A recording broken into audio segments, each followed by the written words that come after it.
Butanding muling nagbigay saya sa mga turista sa muling pagbubukas ng Butanding season sa Dunsol.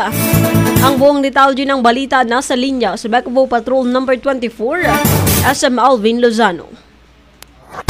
Bicol Network News Report!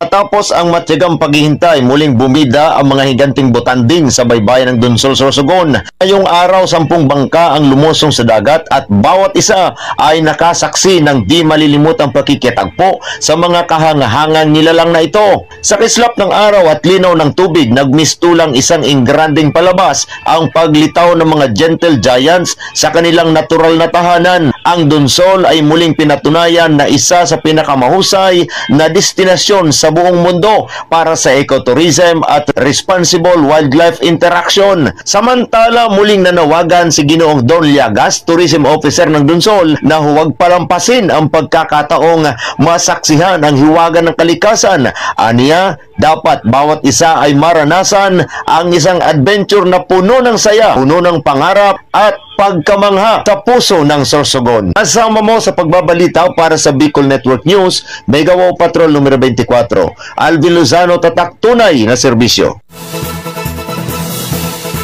Maraming salamat, Backbow Patrol number 24, SM Alvin Lozano.